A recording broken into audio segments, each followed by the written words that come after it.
Hi, everybody. It is time for me to start winding down. It's the end of the day. Excuse the hair.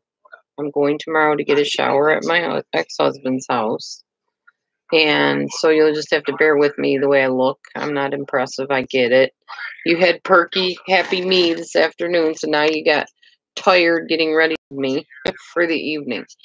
But I wanted to share some comments with you.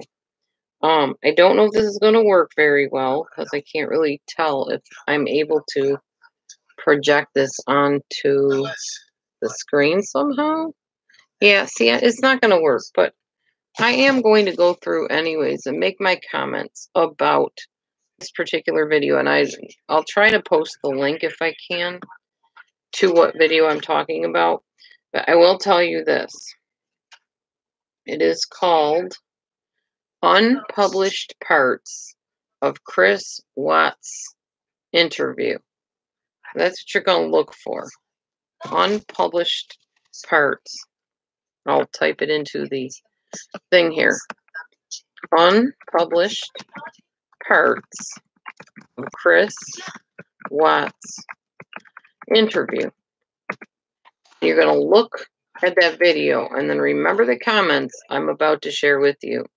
This is why I believe and I think Chris Watts was hiding and lying from the beginning. I know you've seen these videos. I know we've talked about it ad nauseum, but I went back and I watched it and I really analyzed it tonight. And I know at this point that he was lying on that interview. And I want to talk about why I know that. First of all, he keeps looking to the right through just about the entire interview. I mean, he looks all over, but you keep noticing his eyes going to the right. And from what I understand, and it's debatable because there's different people that do body language analysis, but I was told that when you look off to the right, that means you're trying to fabricate a story. And I know that when I am telling facts that happened, I look to the left automatically when I'm trying to have recall about something. If I look to the right, then you better believe I'm trying to fish for some story I can tell or some way to embellish something. That's just me. And I think that is kind of a body language thing, that the right and left thing. And because of the fact that most people believe that he was lying, it makes sense that looking to the right would be him trying to pick out maybe things he's memorized to say or things that he's just coming up with. Hi, Joe. So that's the first thing. He looks to the right. This is not a Shanann bashing video here. This is literally a Chris analysis video. At point 18, I guess that's 18 seconds, he says something this isn't something I could ever fathom would happen in my lifetime. If you notice in his interview, I think she was only missing for a few days when he did this one interview. It wasn't like that long. And I was trying to remember back to when I've seen other family members interviewed when their family members were missing. Most of the time they're crying too hard to barely talk, which he shows no emotion, flat-faced, flat affect through the whole entire thing. But he is very exaggeratory in what he says, very dramatic wording of what he's saying.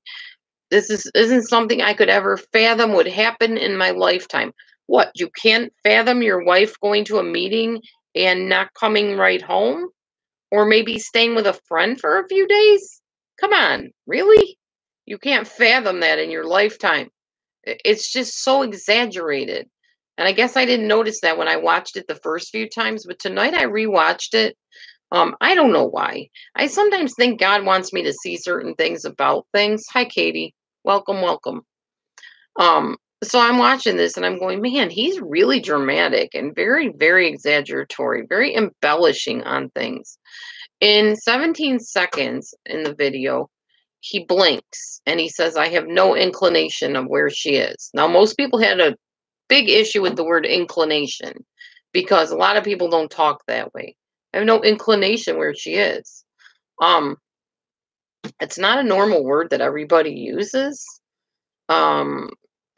And the fact that he blinks a lot and he does other things throughout this interview just tells me he is phony and faking it through the whole thing. All right, and you're going to find that out. I have a feeling when that court case comes underway, they may talk about that interview, and he may even admit that he was lying because he didn't want to get caught, or maybe he did want to get caught. I know that sounds weird, but if he does have any type of conscience, he may have wanted everything to end. He might have wanted those dogs to find something so he could just get it over with and face his fate, because that just makes sense to me. All right, number in 20 to 40 seconds on the videos, he says, I don't know where to go from here right now. I mean, he makes this sound like it's the end of the world when he doesn't even really know what happened, supposedly. As far as you know, pretend Chris Watts didn't kill anybody. If he didn't, we don't know yet. But we'll just say he didn't kill anybody. You wouldn't say stuff like that. Hang on. Hi, everyone. I'm Alan Janice. Sorry. So at 20 to 40 seconds, he says, I don't know where to go from here right now. Where to go from here? You call the cops. You pray. You wait it out. You hang up posters. That's where you go from here right now. If you're a normal person and not the killer, or not the person that knows that your family's dead. 50 and 51 seconds into it, he says, everything that's happened in the last few days. He's just talking about how it's just overwhelming, everything that's happened in the last few days. And he's thinking about what happened. Obviously, most of us believe he's thinking about the fact that he just choked out his entire family in the last few days. Or at least that something traumatic, he's witnessed it in the last few days. He very much tells on himself. And if he is a narcissist, that would explain why he tells on himself. What do you mean, Joe, about the autopsy results? I haven't heard anything more about, except that they're holding them until after the trial, or at the trial. Okay, next. At the number 57 seconds, he says, earth-shattering. My world's been turned upside down. Again, take this as not knowing he's done anything or has anything to do with the murders, okay? He's saying he comes home, nobody's there, it's earth-shattering. His world's been turned upside down. Very exaggeratory. Again, I have watched, like I said, I've watched people interviewed when people disappear. I've never heard them say this stuff, ever. Usually what you hear is, I can't believe she's gone. Oh my God, I can't believe anybody did this. I can't believe anybody would do this. It's ripping my heart out. But you don't hear anybody saying it's earth-shattering. My world's been turned upside down.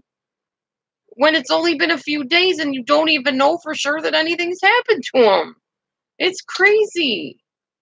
Okay. Now, after this, he interrupts the reporter repeatedly towards the end of this interview. You keep hearing her try to ask him questions, and he cuts her off and acts like he's so distraught and he's so upset. And this is just such a hard thing for him, but flat-faced, no emotions whatsoever. So you're not buying it. You're watching this interview, at least I was, going, no, this is so phony.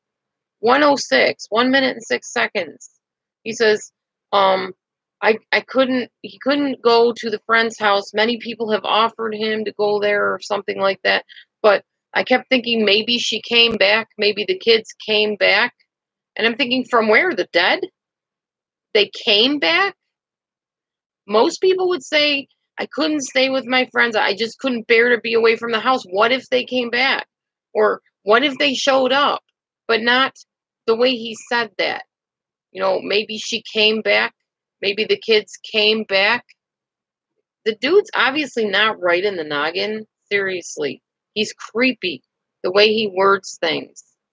Sorry, Katie, that you're not having a good connection here tonight. Very sorry about that.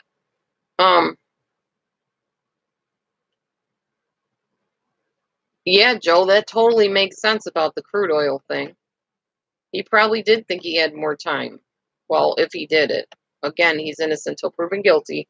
Trying to keep that in mind, and I can't wait till they finally do prove him guilty so I can stop saying that. Because I really do believe he did something. I think he killed Shanann. I don't know about the kids. I can't say. All right, so now we're going to go, let's see, where are we at? So now 1:17, a minute and 17 seconds. I want friends to be here with me because that makes me feel better. Okay. People interpreted that as very selfish by him saying that makes me feel better. Everything was me. I came here. I did this. This will make me feel better. Everything was about him. Nothing was focused on, I have my friends out looking. I hung up posters. I did this. I did that. Nothing. Just all about him. Really. I don't know. The guy's so nutty. All right. Several times throughout the interview, you can freeze the screen. And I encourage you to do this on this video. And again, if you don't know which one I'm talking about, it is called, hang on, the unpublished parts of Chris Watts' interview. Not even sure who put it out. Let me check and see if I can see who it's out by. Let's see. No, I don't know where it is. No. Anyway, you'll find it on there. Hi, Lindsay. So yeah. Okay. So now he is, hang on, I gotta open this up again. Come on. All right. I want friends to be here with me, because that makes me feel better. Before you even know what happened, you want friends to be there with you. He's already painting this doomsday picture way too soon into things. Seriously, in my opinion. All right. Hello, Lindsay from California. Hello, everybody from wherever you are. Thank you so much for tuning in tonight to this live show. I don't know why I'm rehashing this, but I just felt like I should, so I'm going to. All right. So, as I said several times throughout this interview, I want you to freeze the screen and look at his eyes. Read Chris Watts's eyes. And what they're saying to me is, I wonder if I seem convincing. I hope this is making sense and they're buying it. That's what his eyes are saying to me. His eyes say guilty, guilty, guilty, guilty to me throughout all his interviews. All right. 1 minute, 23 seconds. He sucks in his lips, this thing, and it doesn't look right with me because I don't have a beard or mustache, but he does this. And then he licks his lip with his tongue like that. And then he purses his lips really hard like that, as if he's irritated with the interviewer, the reporter, for asking him to answer these questions, because he's got to keep on this fake facade the whole time. Thank you, Joe. I appreciate that you love my lives. Sounds really weird, but I know what you mean. My live shows. Yeah. So he's like not only nervous and sucking in his lips and licking his lips, but he does this like he's irritated. You can see it. Like he resents being asked these questions. Like, just get on with it, so I can go in the house and I don't have to deal with you. Or maybe get on with it so they can find out the truth. They can arrest me and get this over with so I can face my penalty or whatever, because I know it's coming. I know I'm going to be found out. Who knows what was in his head? But that was just very telling, the whole licking lips and pursing lips thing and looking irritated. 1:34, minute and 34 seconds into it.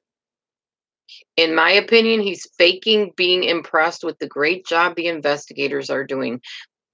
Like, he's so thankful that they're doing such a thorough job.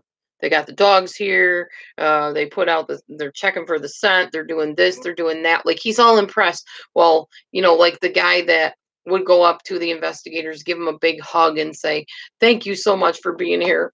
This has been really hard. I really appreciate it. I know you guys are doing all you can do." That's what he painted himself to look like. And we all know, I'm pretty sure, because I don't know too many pro Chris Watts people. I'm sure there's some fan club or something of people that are. I'm not. He was trying to paint himself as that person that was congratulating the public for intervening. Kind of like if a daughter or son is murdered and the parent gets up and says, "We really appreciate what everybody in the community has done.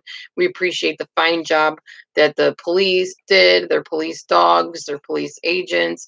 That's what he was doing, but he's doing it way prematurely.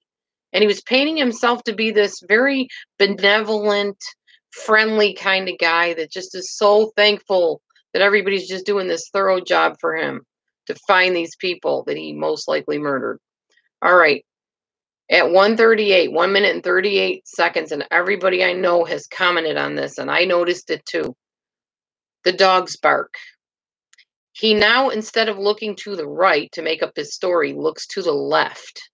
So apparently, what was going on with them searching the house must have been on the left-hand side, I'm guessing. Or his door was on the left-hand side and he's looking to the left because that's where the dogs went in at. I don't know, but he shakes in his shoes at that moment when he hears those dogs bark. So that spelled guilty to me right there. Okay. 1 minute, 27 seconds. Again, he cuts off the reporter before she has a chance to ask the question.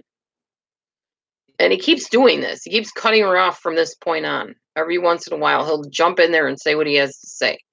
Probably so he doesn't forget his lines, I'm guessing. At 1 minute and 47 seconds, or I'm sorry, 1 minute and 41 seconds to 1 minute and 58 seconds, he's shaking his head back and forth. While he's talking, he's saying no to every word coming out of his own mouth.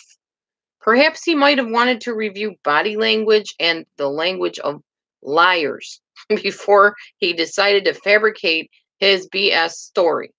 Just saying. He might have wanted to study like or Bombard's body language before they took her off the air and she changed to whoever she is. And now there's another body language expert on there that's really good, another woman. He might have wanted to review that. If he was going to fake it, he had to fake it, obviously, but he should have studied if he wanted to look convincing, like not looking off to the right to fabricate your story. That's a dead giveaway right there. Not jumping when the police dogs barked,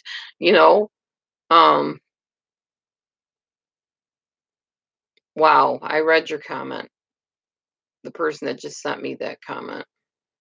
Am I supposed to post that, by the way? Because it says it's held for review. Do you want me to post that?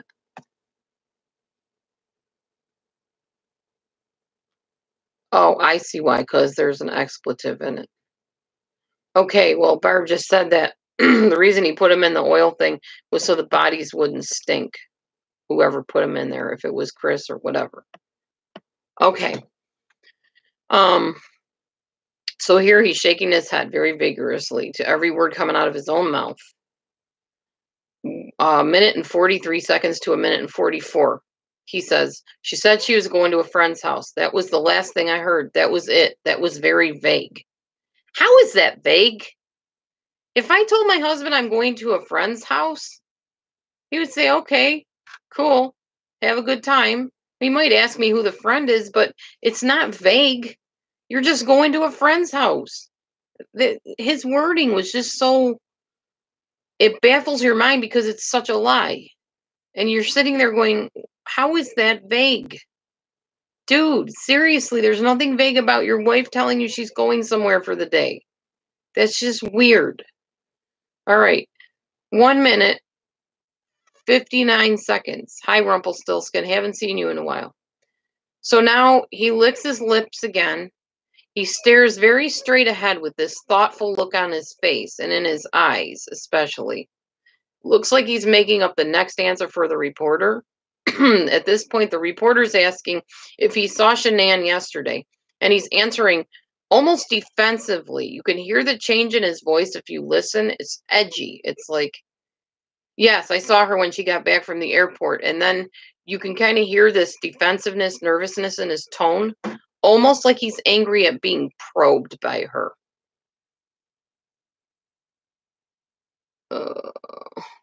I don't know. I'll have to answer that one in a minute, Joe, if I can even fathom an answer on that one. At 2:08, 2 minutes and 8 seconds, he says, she has to be somewhere. In my heart, as he says, in my heart, I believe that she's somewhere. Well, duh. Why would he need to say this? If somebody exists, they're somewhere. I hope that she's safe. Duh. Again, another duh comment. In my heart, I believe that she's somewhere. I hope that she is safe. I mean, just the stuff he says, it's like everybody's reading right through you, dude. We're not dumb.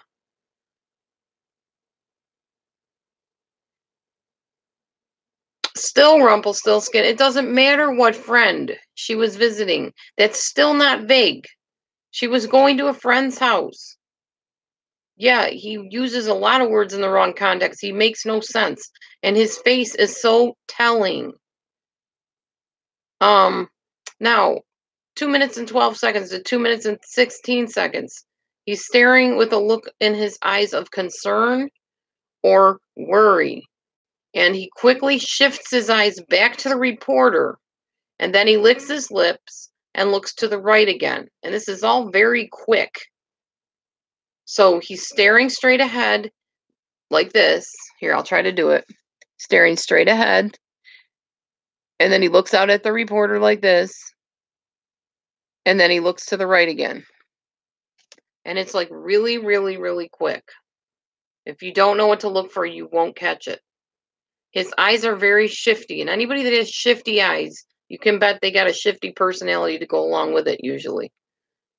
All right, so 2 minutes and 20 seconds. I'm so happy that they're here right now. He's so happy that the police and the police dogs and everybody are there right now. I'm calling the BS card on that one. No, he wasn't. Or if he was, it's because he wanted to be found out and get it over with. That's true, Lindsay. Just knowing that it's come to this, it just scares the living crap out of me right now, just knowing that it's come to this. Come to what? It has only been a couple days. It hasn't come to anything yet. You are jumping the gun, dude. You're burying people that I'm talking about. If we didn't think that he had anything to do with it, you're burying people that haven't even, quote unquote, died yet. You're already saying they're dead and giving up hope. That makes no sense. So, and on the other hand, it scares the living crap out of me just knowing that it's come to this could mean that it's come to this, that in my life I actually murdered people. Scares the crap out of me that I actually murdered people.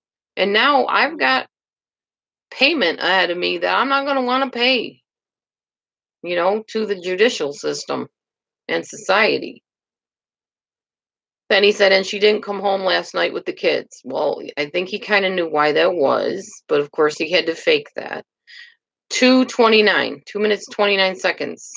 Then he turns immediately and goes, like, Shanann, Bella, Celeste, if you're out there, I mean, please just come home.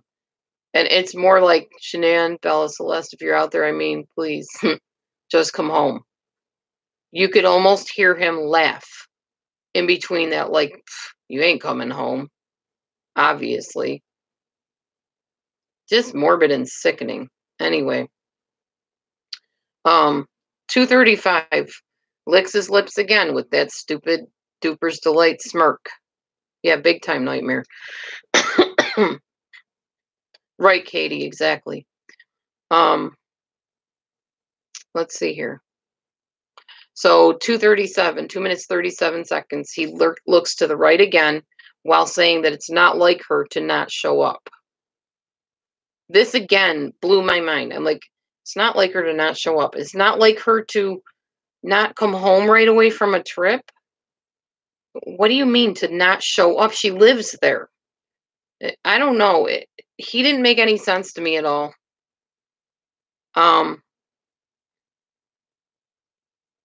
Oh, he says he talked to her though, Joe. You'll see that in a minute, or that he saw her. They had some conversation, and it was an emotional conversation, and that was all he was going to say. He was going to just leave it there. Yeah, because he probably couldn't make up any more lines to go along with that at the moment. 2:50. I came home, and this is a famous line he will be known for the rest of his life. I came home, and it was like walking into a ghost town. A ghost town. We're searching for your wife and your children. You come home, and it's like walking into a ghost town. It's your house. It's just your house without the wife and children. It's not a ghost town unless they're dead. And you don't know at this point if they are, supposedly. So why are you using that terminology? It's another thing that tells me he was lying and that he did have something to do with the deaths. Saying ghost town. Yeah, I know. I like t-shirts. Yeah, I know that too. I like this shirt. I like that shirt. He said that to Shanann with her pregnancy video. I like that shirt. And then he said, I like these shirts when they interviewed him. That's true. 2:53. 2 minutes, 53 seconds. She wasn't here. The kids weren't here. They were here and then they were gone. Again, painting this doomsday. They just disappeared into thin air, vanished. They were here, then they were gone. Nobody says that when they are interviewed for their children or their wife or their husband being missing. They don't say that. Well, they were here 1 minute and then they were gone. Well, duh. Obviously, that's why we're looking for them, because they're gone. Sheesh. This sounds like Shanann and the kids moved out. Not just that she was on a trip. Well, they were here and then they were gone. He's just weird. He's weird on way too many levels for me to even grasp. The reporter then asks him, so did you see your kids in the morning? And of course he jumps right in there and he smirks. Then he stops his mouth from forming the grin by making serious lips. And he quickly says, just in the monitor. And he licks his lips again. And then the video ends, that particular video. And I don't know if that was really the end or if that's all they want us to see. But this dude was whacked. And he may be on the autistic spectrum. I don't know what spectrum he's on. He's on the crazy spectrum, at least. He's just daft, is the nicest way I could put it. The dumb stuff he said.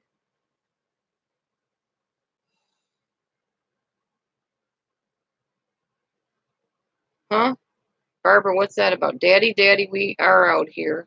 Mommy is mad at you. We are at her friend's house. Come and get us, please, Daddy. Huh? I'm confused, Barbara. What's that about?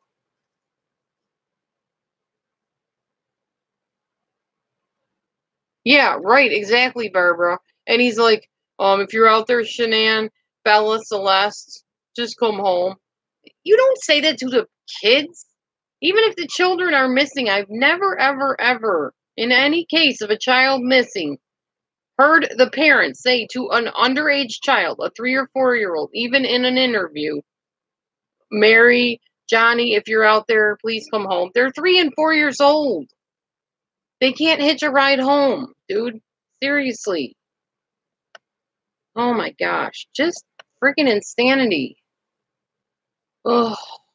I'm really glad I'm going to church tomorrow because I got to clear this schmuck out of my head and wash my hair besides. And what bothers me is that in the pregnancy video where she announces that she's pregnant, he kisses her and you can hear it on camera. And it was the Judas kiss. I mean, that was right before he murdered her, I'm pretty sure. Just awful. Absolutely awful. Yeah, I never liked the orange color either. Oh, yeah, exactly, Barbara. Their voices called to him from the oil wells, or her voice called to him from the shallow ground, apparently, in his demented mind. And the baby boy, all of them. All of them. And that's fine. Shanann can like orange. I don't care. I'm not reading anything into the fact that she wore orange. I'm reading more into the Disney World thing than the orange thing. And there's probably nothing to either one. But if I had to read something into anything, I'd go for Disney. Because they're twisted. They're just twisted. So yeah, anyway. Honey, you can turn that heat off now. I'm dying over here. I can't hear you. The heat is too high. I'm dying. It's hot. Thank you. Please turn it off. No, like now. Hang on, guys. I'm going to turn my heat off because I'm sweating. Man, I don't.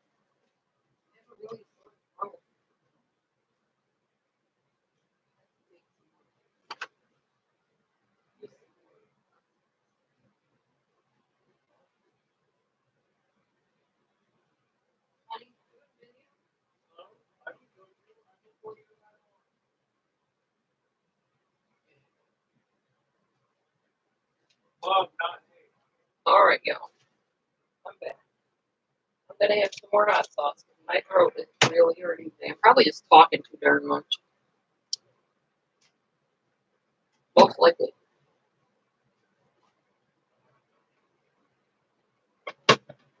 I've been talking a lot.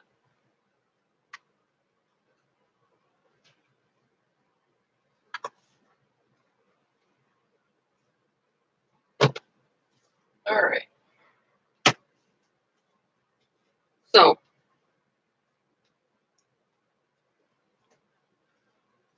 that was basically, excuse me, what I came on here to talk about. Is just that crazy interview. And there was a few of them on there. But even in, yeah, his gel t-shirt, his new favorite. Right, Katie, exactly. Even in videos where he was in them with Shanann, he acted weird. I don't think Thrive is going to get shut down. If anything, this is going to bring Thrive more publicity. I doubt they're going to shut them down. Life just doesn't go that happily. Not usually. Because they're going to just say, you know, we didn't have anything to do with it. We can't judge how people use our product. We didn't tell a pregnant woman to use our product. She did that on her own. It's not her fault. But it's technically not. We can make lots of milk. Mm-hmm.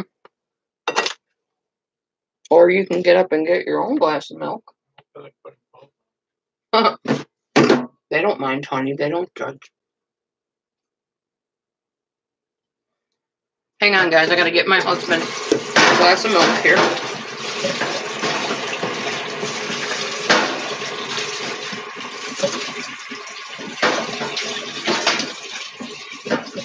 I don't got to. I want to get my husband a glass of milk. He doesn't make me do it.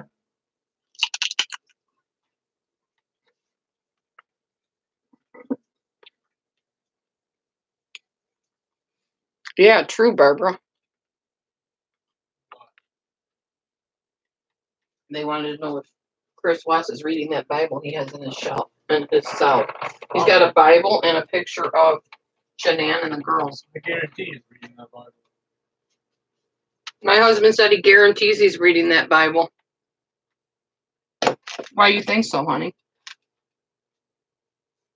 Because that's what you do. You have nothing else to do. And you read. He said that's what you do when you have nothing else to do, and it's the only thing you can read. Plus, the easiest time to go to God is when your life seems like there's nothing left. And the easiest time to go to God is when your life seems like there's nothing left. Words from my husband. True that. That's what Sal did, my second husband. He read his Bible and tried to convert everybody in the entire jail to Jesus. I'll be right back. Sorry. It's all good. Okay, I'm back. I'm eating cauliflower dip. I'm really hungry right now.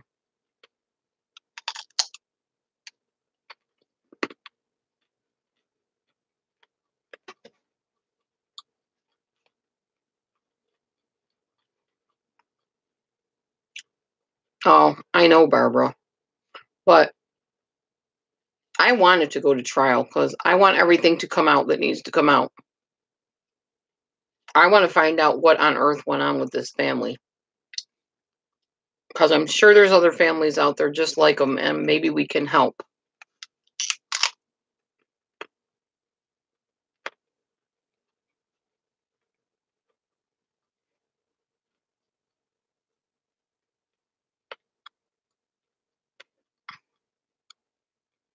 Yeah. Yeah, if he tells the truth, that's true. Well, maybe if he's reading his Bible, he will know that he needs to tell the truth. Hi, Storms. My cat's calling me. Be right back.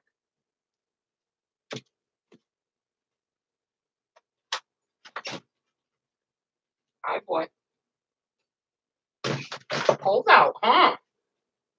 It's really cold out, Carmy boy. Too cold to want to be out there today.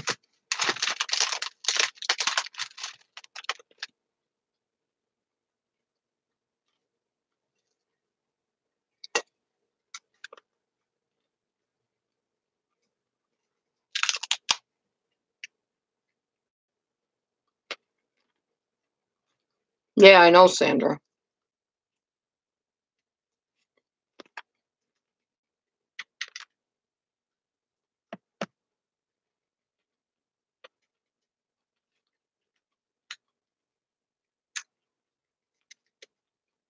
Just craziness and cruelty. Just awful. Mm-hmm. He was going back. Why was he going back? Oh, to bury her, huh? I'm going to make the assumption that he killed her. I'm going to make that assumption. I do not know that he killed the girls. I'm not sure on that. He might have killed them all. I have no idea. But I do know there was a lot of resentment towards Shanann from him. You could see it in his eyes in the videos. And in his body language. And in the way that he held up that dog like this. And looked at her like she's next. Or I'd like to do this to her. I know that because just playfully, like my kids would do that. How many times have you seen somebody go, you know, somebody's talking nonstop or they're yelling at them and they'll go like they want to kill them? He did the same thing in that video. If you watch, I think I posted it at one point or posted something about it. The one where he's holding Dieter, the dog. And 3 times he lifts the dog up like this and then puts him down. And the look on his face, the one time he did it towards the end of the video, he was looking over at Shanann. And basically, as far as I'm concerned, was saying, yep, you're next. That's what I believe. My conjecture on it.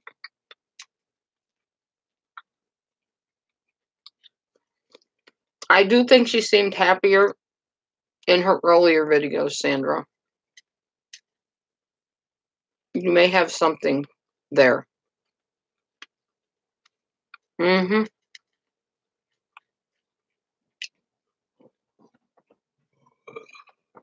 Oh, there's my cat climbing up the screen. Hang on, I'm going to let her in the door, too. Hang on, Meat. You can't come in that way. Meat. Meat. Oh, boy.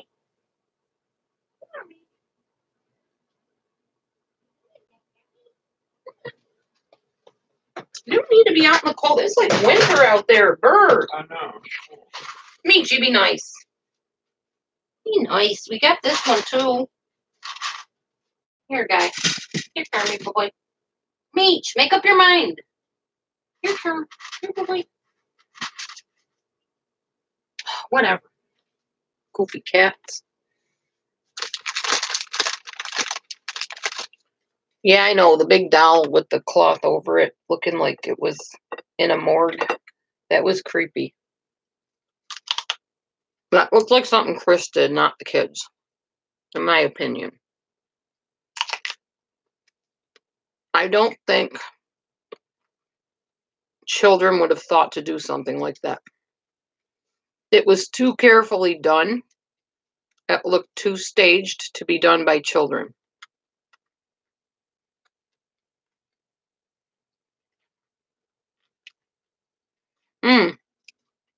There was one time, Barb, apparently one of the girls got a hold of the phone and was accidentally recording. I don't think they could hold the phone still enough to take a picture like that, or that they had the brain ability to think up something like that.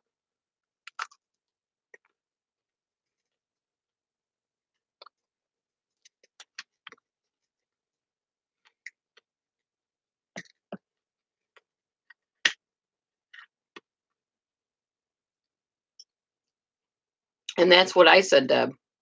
I wonder how much studying of serial killers he did. He must have seen the Scott Peterson trial over the years and maybe got some ideas from that.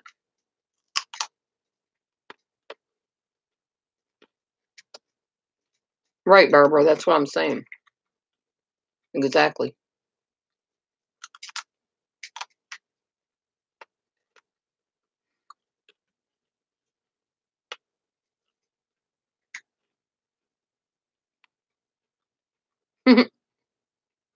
No Thrive, thanks.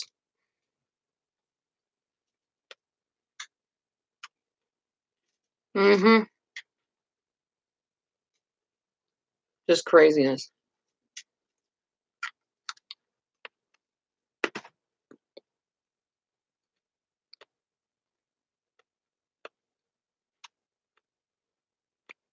Right.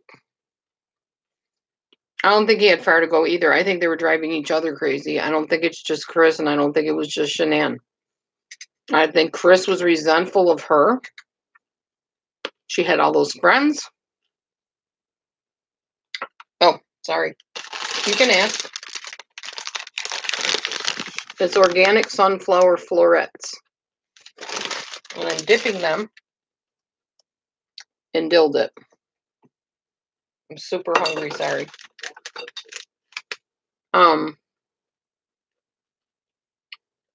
I'm not sure, Katie, when the doll was put there. As I was saying, Chris resented Shanann, and it was, you could see it in all the videos. Especially the one where she's like, if I decide to share my protein bar, and he's like, yeah. Like, yeah, right, you share anything? All you gotta do is listen and watch. You can see and hear the tension between them in almost all the Lavelle videos, if they're in them together. And then, I'm not sure. I don't think Shanann was afraid of him necessarily. At least she didn't show that on the videos. But I almost think she was overacting to try to prove to her viewers that they had this perfect marriage. I don't think they did. I really don't. I think there was tension because they had the children. I don't think he wanted children. He wanted a son. We do know that. But obviously, Bella and Celeste were far from being sons. Although some people say Bella's haircut looked kind of boyish. That doesn't make her a son or a boy.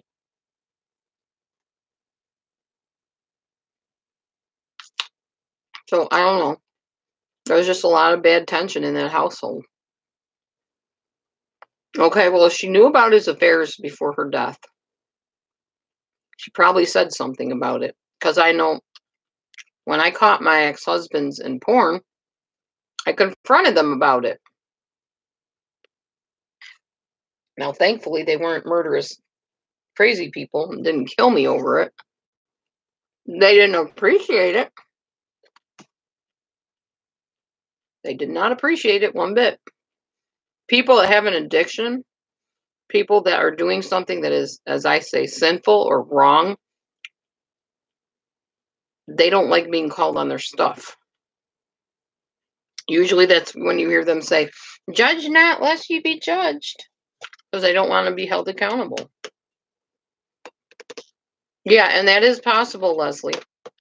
She probably got resentful because of the affairs if she knew they were going on during those videos and stuff. Well, not during them, but you know what I mean. During the time when she was filming videos, if she knew about it, she could have just like lashed out.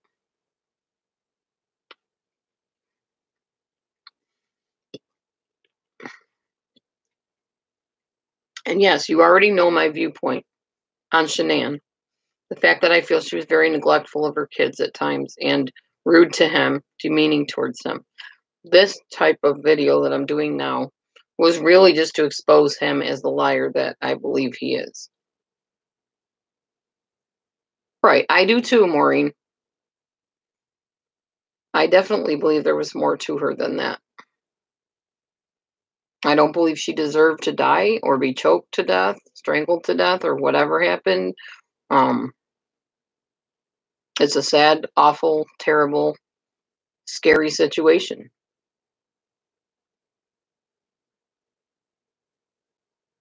Oh, yeah, we know when men are cheating. Yes, we do.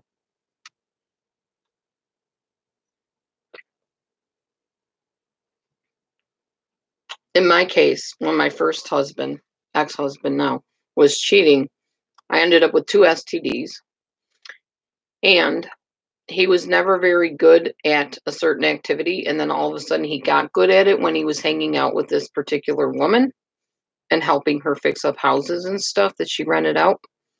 And I put 2 and 2 together and said, something's not right here. Obviously, somebody's not faithful. And of course, he's never admitted it to this day, ever. But I know it was a case because I had 2 diseases from him cheating on me with her. And of course, our kids don't believe it and all that stuff. They don't want to believe daddy would do that. And they can believe what they want. I know what I know. And I was kind of rude to him towards the end when that had happened. Because once that trust is broken, it's very difficult to get it back. Very difficult. Every time you're with that person, you're picturing them sleeping with the other person. You're feeling like, I'm not your one and only anymore. Can I trust you? How do I know when you go out tomorrow that you're not with her? Or in the case, other way around, with him. You don't trust each other anymore. And a lot of times marriages break up. And in my case, I stayed with him like several years after that, till a counselor told me, in essence, that she wouldn't stay with him because he was a narcissist and I would be miserable the rest of my life. So I ended up divorcing him eventually. But yeah, I know what that's like to know when they're cheating and to have to confront them. And I know how they respond. Not saying everybody does, but the ones that I was with had the, upsetment over my confrontation. First denial and upsetment. And in the ex-husband's case, the first one, never an admission of it. Always, well, you're the one that was unfaithful to me, blah, blah, blah. So, they like to flip it around on the other end of things.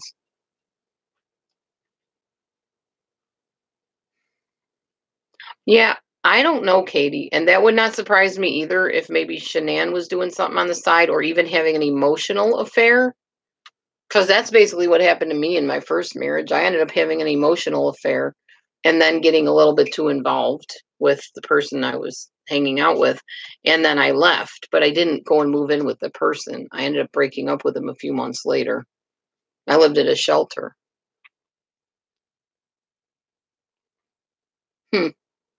Well, we know she spent lots of money. That was obvious.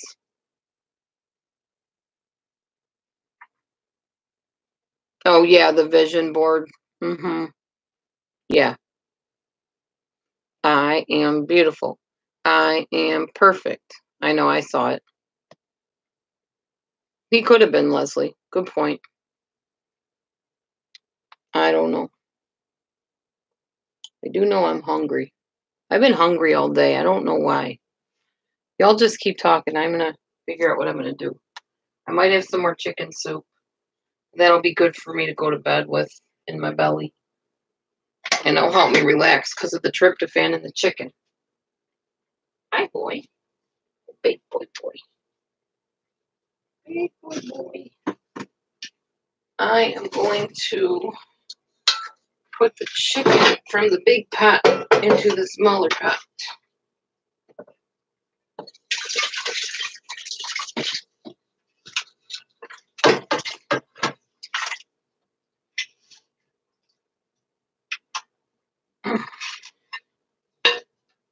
Okay.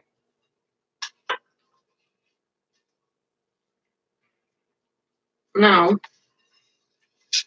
got all that cleared out, cleaned out. Put some dish soap in my pot so that I can soak my pot and get it cleaned out for tomorrow.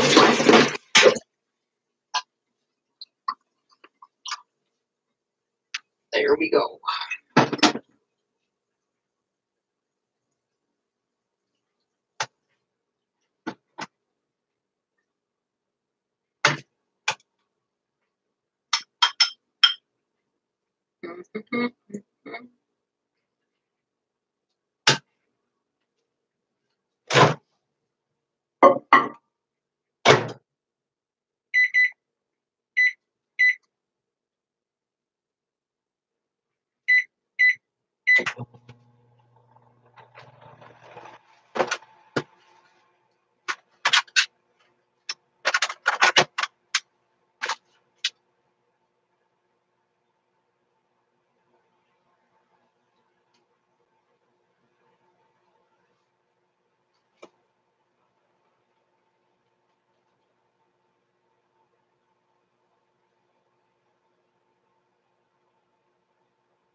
Yeah.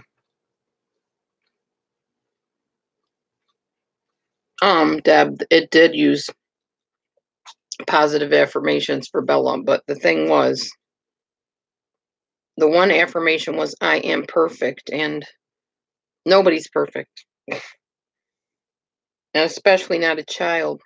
So if that's what the mother was trying to tell her, was that she was perfect, although she did say, to me, you're perfect, and I thought that was sweet. But if the message is you're perfect, and what if you fall short of that perfect, which obviously in Shanann's eyes, her daughters did regularly, because she was constantly saying how Cece was a monster and the kids were monsters and they were driving her crazy. So she was a perfectionist, obviously, and very OCD. We know that too from looking at her closet and just looking at the way her house was lined up and stuff. And I'm not saying that's bad. OCD can be used for good. Even if you have the disorder, you can turn it around for good. You can use it to get organized and stuff in your life. But it just seemed to me like she was putting an awful lot of perfectionistic pressure on Bella. Hey, Cynthia. Yes, that's true. I learned that about Chris today too. Was the reason he got fired from his job. I guess it was a different job. I'm not sure. Maybe it was the job he was working at. Was because he wasn't coming into work.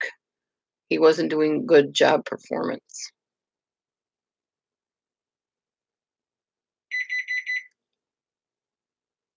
Oh yeah, you gotta tell your kids you love them every day and they're beautiful.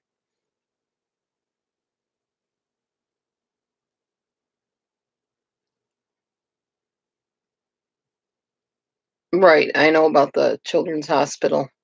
I'm sorry, Leslie. I know I'm making you hungry. I am hungry, so I'm eating. If I'm going to make live videos and take my time to do that, I still got to eat in between when I'm getting hungry. And so I am. Nothing super heavy, though, just chicken soup. Homemade chicken soup with leeks and carrots. Pretty yummy. And that should make me sleep good because of the tryptophan in the chicken.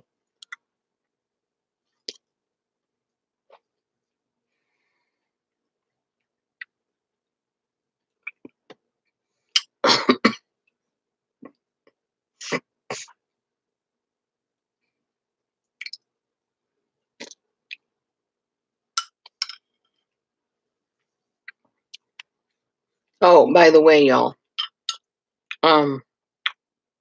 What's her name? I'm trying to think of what her name is now. The one lady, something and Aaron, Nasha and Aaron, is going to apparently upload a video commenting on one of my live videos that she apparently does not agree with. I told her, go for it. That's fine. We can agree to disagree, right?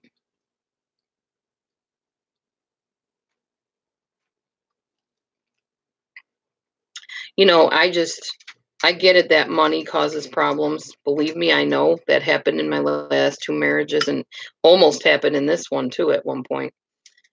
But the money should not have been, you know, any reason to kill anybody. They could have moved into a smaller house, moved to a different area, maybe moved in with Shanann's parents. Who knows?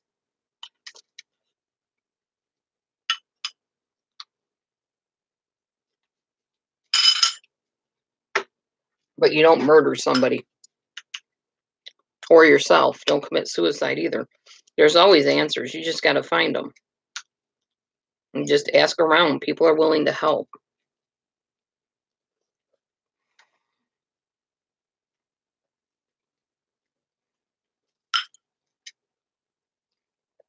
What's the pyramid about?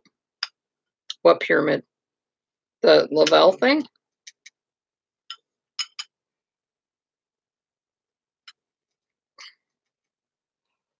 Well, she might have made a dime. She just spent the dime that she made. Hey, Brenda, welcome back, by the way.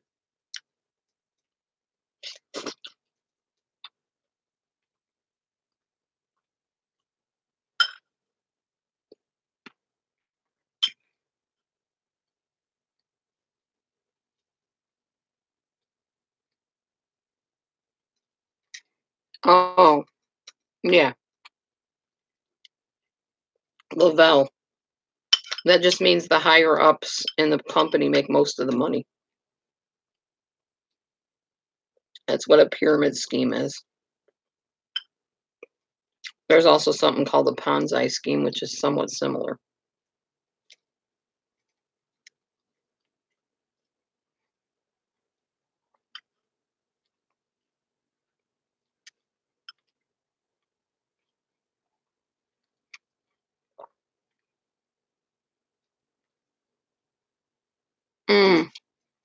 I think so, Maureen.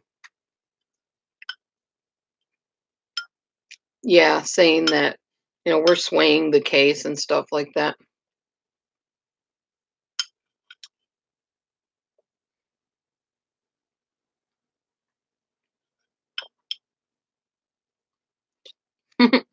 She even said she didn't work. She played, didn't she, in one of her videos, Brenda?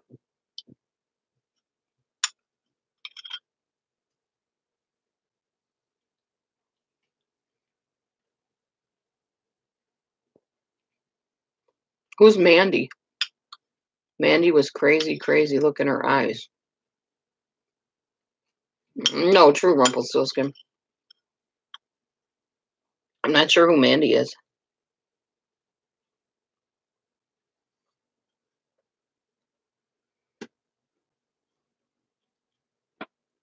Oh, the manager? Oh, okay.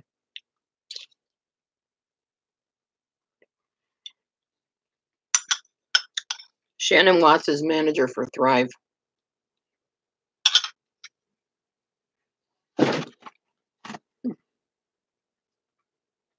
Hey, boy. Hey, guy. My boy. Come here. Come here, guy. There you go. He's back. Back up on my shoulder again. Where he belongs, huh, boy?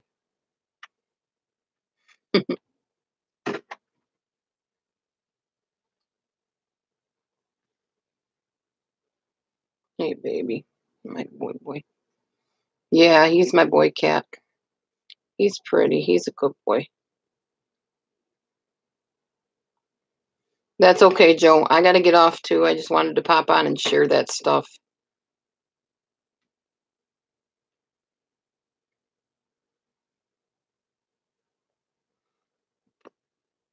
I need to get some sleep anyway.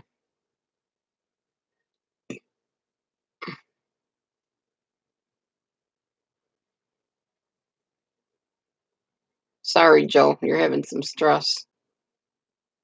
We'll keep you in prayer tomorrow at church and otherwise.